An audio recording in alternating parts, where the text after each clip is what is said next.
So since that day, evidently, according to this chap, who's a senior journalist out of India, no Sikhs have covered India. So essentially, race and ethnicity driven, rather ethnicity and religion driven, Achilles heels in India, but still relatively more tolerance, a declared acknowledgement of secularity and a divide between church and state. Relatively much better than Pakistan, and of course a larger population. Bangladesh goes on to live as a thriving example of how the very idea of Pakistan would have been flawed. Bangladesh was a part of Pakistan, not anymore. And according to all human development indicators, including education, poverty level, even to some extent, Bangladesh is gaining traction faster as a regional economy. This is, by the way, the Bengalis back in the day, as far as political and military-driven discourse was concerned, were called blackies by people on the record, in the military as well as in the political elite of Pakistan. As you may, if you've read South Asian history, you may know that Bangladesh was at one point called East Pakistan. It became Bangladesh after a civil war, which was essentially then became an international war with India. However, Bangladesh is important to this debate because Bangladesh is the end of the idea of Pakistan. Pakistan started as a two nations, on the famous two-nation theory that Indians and Muslims, the Hindus and Muslims of South Asia will never be able to live together. A bunch of thinkers sort of perpetrated this thought one after the other. The Bangladeshis say it's simply not true, because they went on to, in so many words, just indicate that ethnicity mattered more, much more, than God. So they went their own way.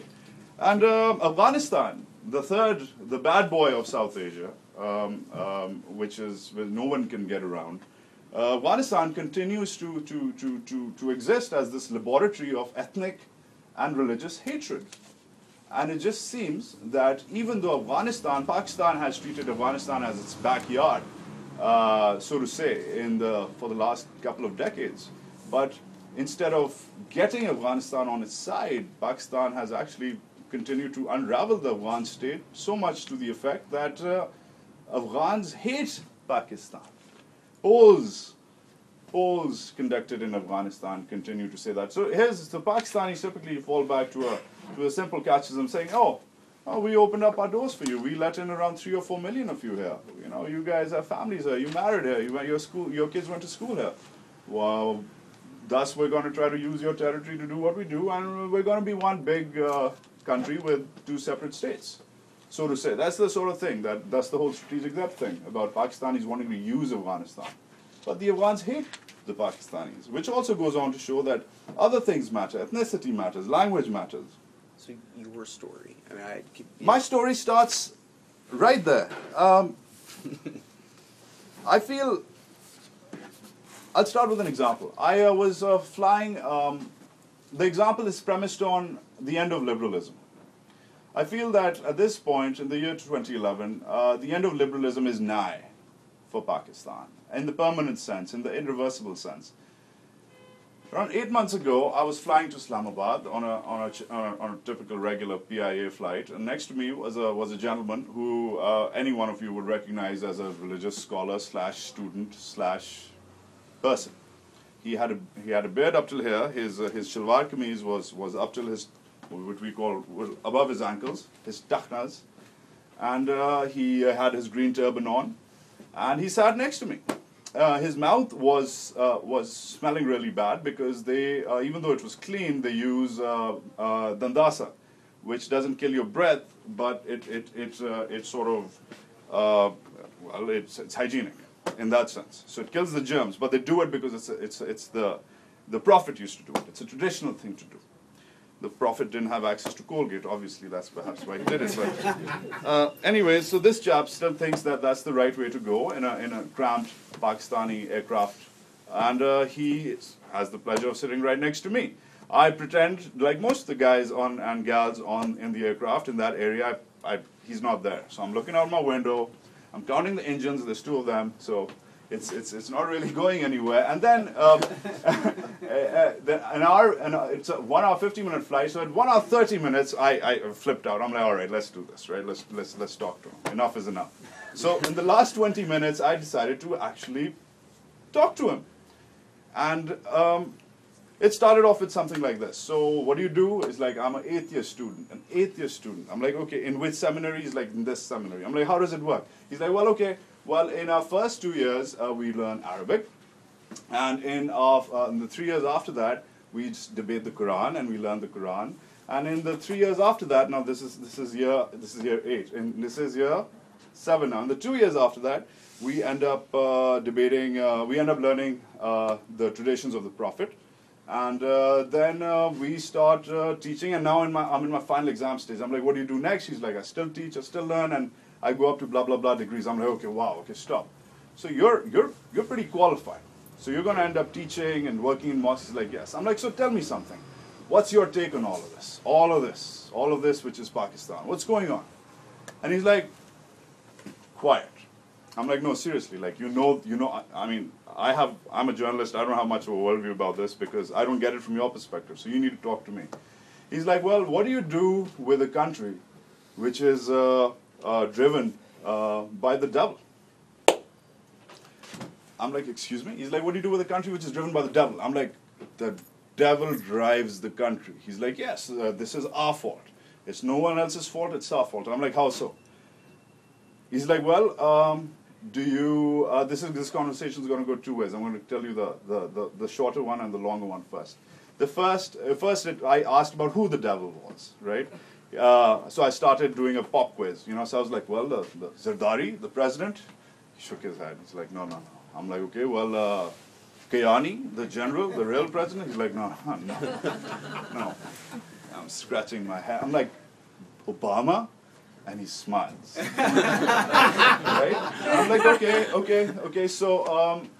So that's one bit, right? Now, the rest of it was boring, so I'm not going to get into that. But coming back to being driven by the devil, and so I said, but listen, we're tax-paying citizens. These are good folks. They're going for work. You're going to meet your family. I'm going for work. People like this is not that bad. Everybody's working harder. This is not a private chartered plane with 8 virgins hanging around, on a dance pole. This is normal people going to work on a Tuesday morning. He said yes, but let me pick your brains apart now, Wajahat Khan. He's like, do you say your prayers? So I to move the conversation forward, I said yes, I do.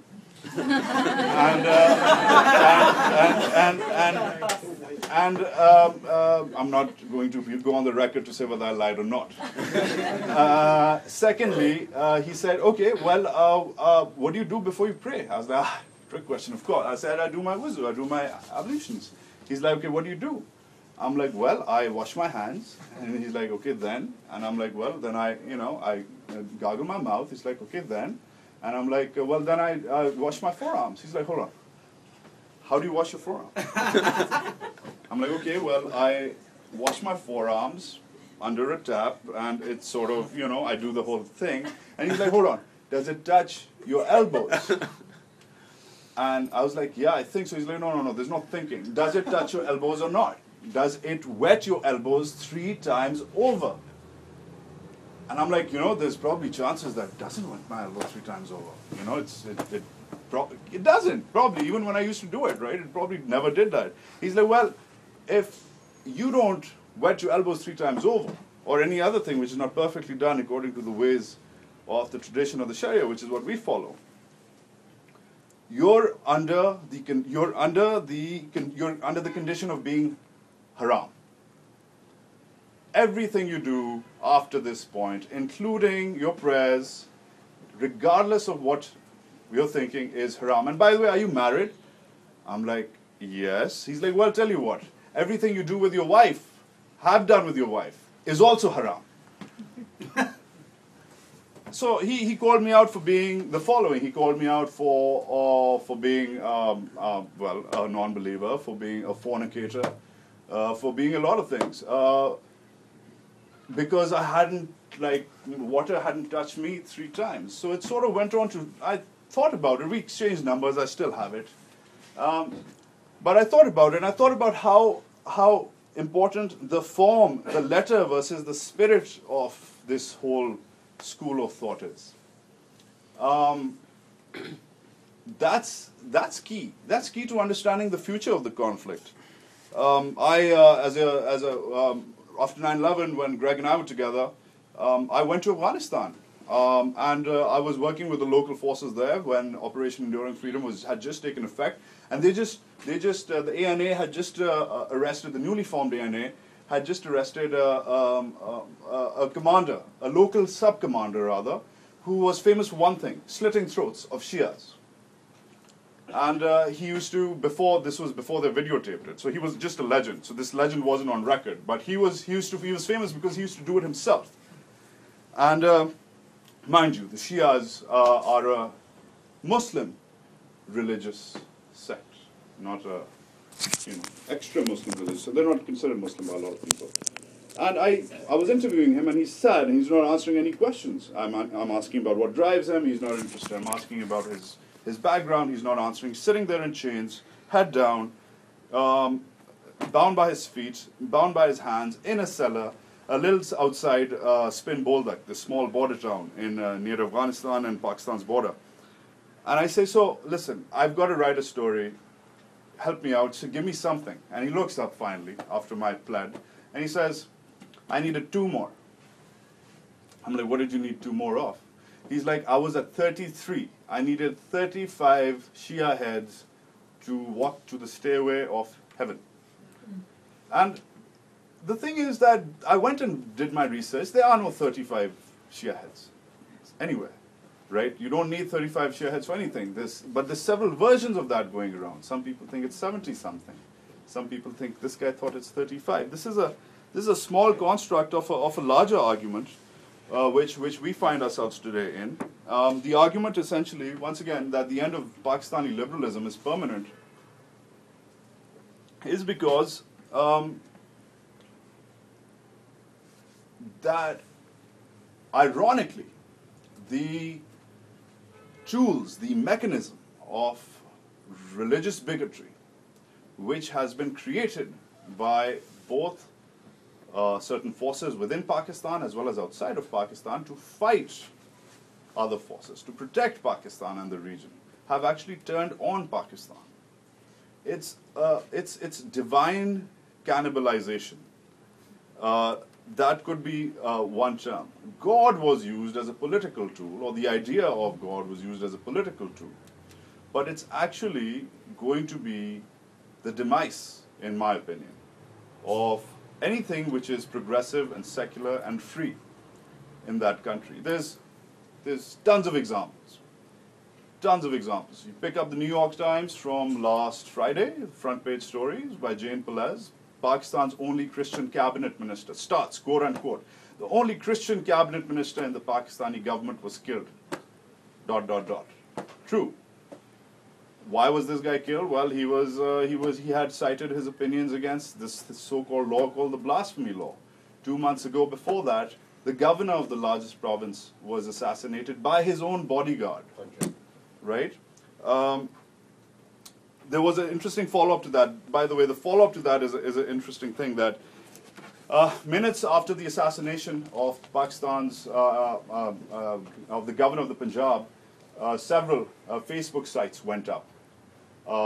Not in favor of the slain governor, as you would expect it to happen here, but in favor of the assassin. Within minutes, Facebook tried to shut them down. They kept on popping up like mushrooms. A few weeks after that, prosecution was difficult for him because the lawyers who were supposed to prosecute him feared for their lives because this guy was being seen as a hero, and prosecuting him would threaten their lives.